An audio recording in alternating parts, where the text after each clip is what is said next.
I never made it, but I know what it takes. I'm motivated by a mix of emotion. Got my statement, and I'm reading it slow so I can understand it fully. Appreciate my standing, go out of this world and right on time.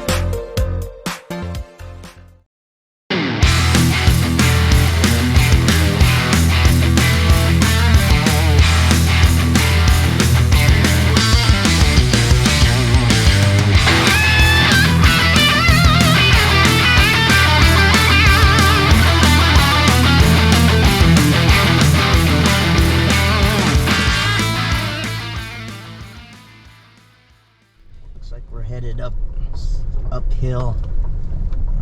So far the truck is doing really good, and really impressed with all the suspension upgrades I did. Basically, in case you didn't know, I put a BDS 5.5-inch lift kit on this truck with Icon upper control arms. I also opted to spend the extra money on the Fox 2.5 coilovers with the DSCs, so I can adjust dampening and height.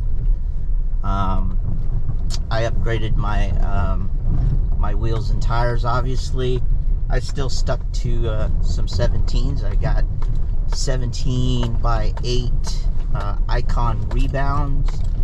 And as far as the tires, I went with the Nito Ridge Grapplers, 33-inch tires. So I wanted to maintain that truck look and not the stance look, because I don't know. I mean, I like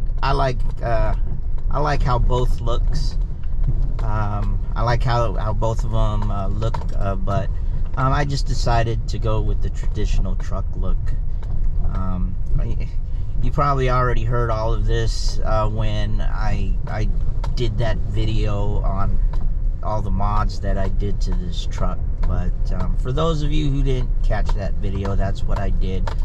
My next thing is to re-gear the truck, even though I'm borderline where I don't really have to, but I want to, because I'm thinking in the future I want to go with 35-inch tires, and I'm definitely going to need to re-gear that, so re-gear the truck. So I'm going with the only gears that I found are from Nitro gears, but I hear a lot of good things about Nitro gears, so that's what I'm going to do. And since I am thinking about getting the bigger 35-inch tires, I'm going to pick the 4.56 gear ratio, which is recommended for, from what I gather from Nitro's website, it's recommended for 33 and up size tires. So that's what I'm going to do. Matter of fact, I will probably get those gears pretty soon, although I have heard that from Nitro that it might take 3 months to get those gears because of everything that's happening in the world.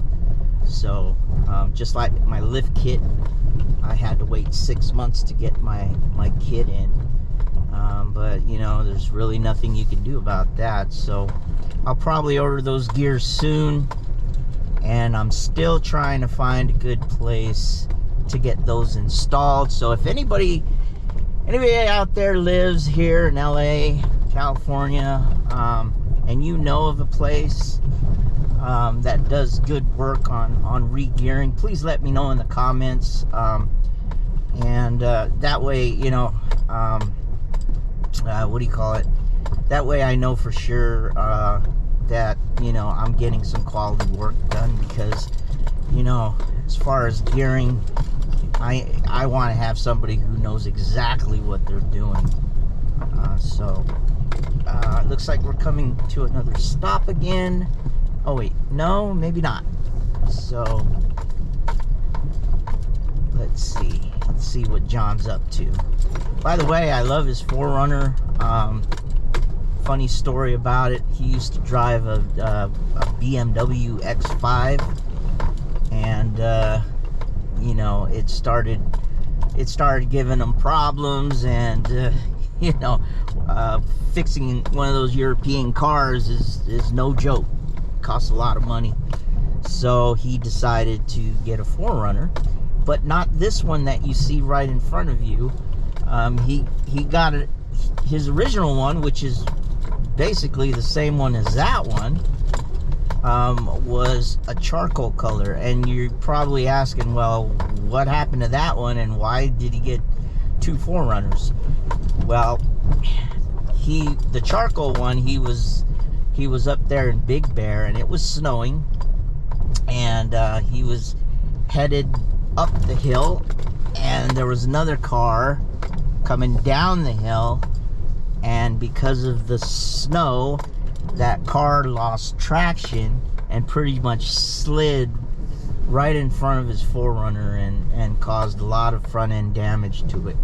So he was really bent out of shape, but he decided, you know, and of course his insurance company totaled the car. But you know, he just used some of that. He used all of that money. Excuse me. He used all of that money to get this one, and yeah, he had to pay a little bit more out of pocket. But I believe this one's maybe about 2 years newer than his old one, and this one came with the previous owner had already put off-road tires and or actually all-terrain tires on there, and he put aftermarket wheels on there that John really likes. So that's why you see that black one there. The only thing he doesn't like about that 4Runner is the color. It's black, and all you car nuts know who love detailing their cars, black is the hardest color to you know, to clean. But once it's clean, in my opinion, black, a shiny, clean black car looks the best. So yeah. So I'm gonna go ahead and focus more on this trail. It's getting a little bit bumpier now, and yeah, I'll see you back in a few.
Okay, so far we've gone approximately 8 miles.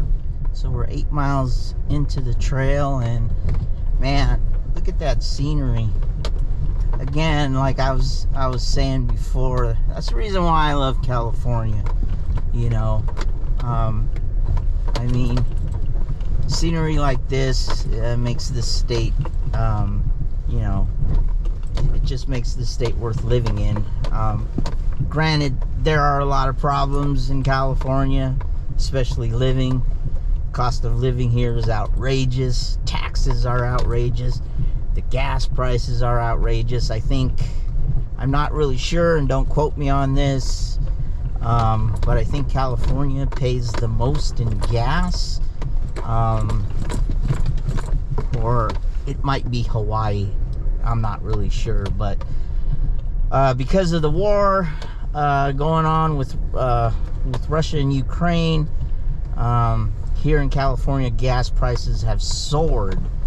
I put mid-grade myself, and mid-grade right now is the cheapest I've seen. Actually, the cheapest I've seen is near my house, and I'm wondering how they can keep that gas price so cheap. But the one near my house, mid-grade, is around $4.50. But other places, I've seen it go for $1 more. So mid-grade, $5.50 per gallon. And what do you call it? I guess regular grade is around $5.15 right now. And watching the news, you know, they're estimating that it could go up to $6 a gallon, and that's just simply outrageous. You know, I don't know how people are, you know, surviving nowadays. Like, everything is just so high. You know, I don't really know how people are doing it.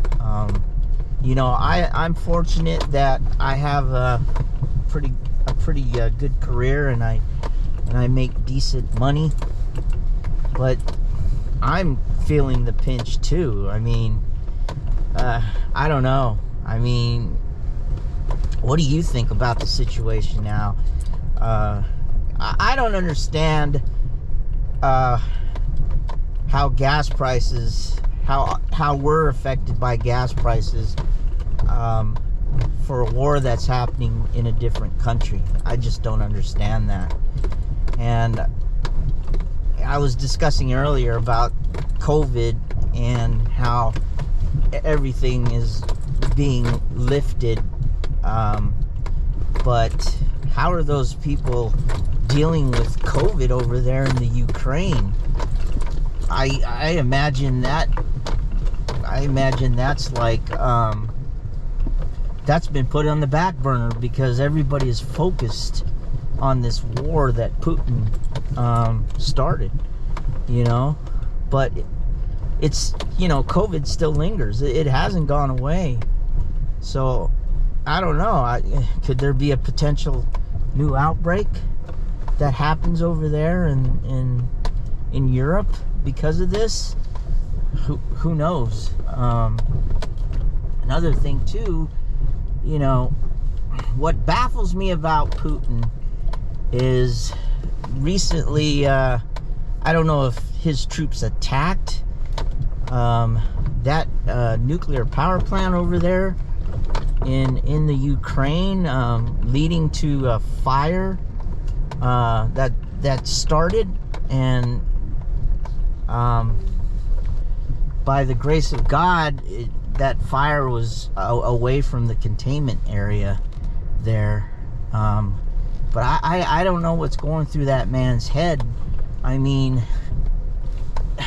you know, and tell me if I'm wrong, but Chernobyl, from what I gather, Chernobyl is part of the Ukraine, and it was, you know, when that meltdown occurred, Ukraine was part of the Soviet Union. So,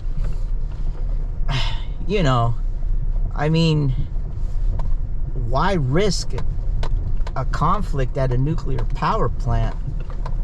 I mean, that, again, I'm just totally baffled by everything. You know, a meltdown you know, if a meltdown happens at that reactor, geez, and then the threat of nuclear war. But I don't know. It's that type. You know, it's that type of world we live in nowadays, and it's scary. It's really, really scary. But I'm sorry. I didn't mean to. You know, I didn't mean to. You know, what do you call it? Be all gloomy about this. You know. But hopefully things get better, and hopefully they get better soon, because, you know, I mean, look at this look at this scenery here. I mean, you know, you don't want nothing like this here or any other country. You don't want nothing destroyed just because, you know, somebody I don't know what's going through Putin's head. Let's just put it that way. So again, I apologize. Let's go ahead and continue enjoying this trail. Again, it's getting a bit rocky and bumpy. I've what do you call it? I've switched to four-wheel drive, four-wheel high. I doubt that I'll need four-wheel low. And but yeah, this trail is really cool.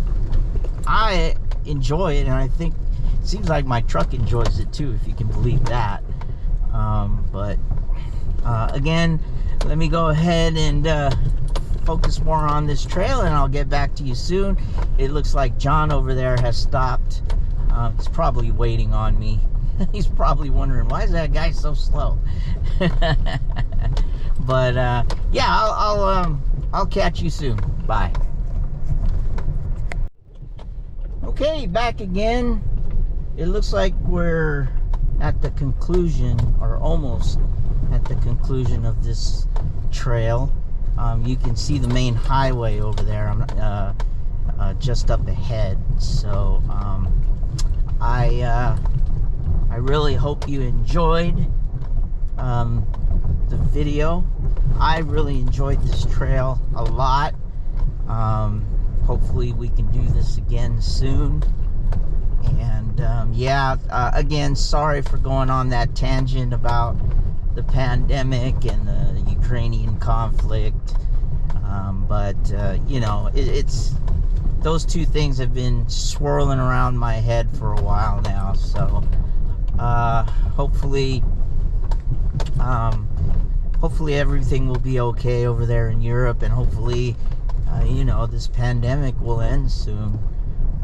You know, I know all of us want to go back to that regular life before all this happened, and hopefully we can all do that soon. So with that, again, I'm glad you were here joining me on this little journey with John and myself. There's the main highway, like I said. So you all take care now. Stay safe, stay healthy, and hopefully we'll see you soon. Bye-bye.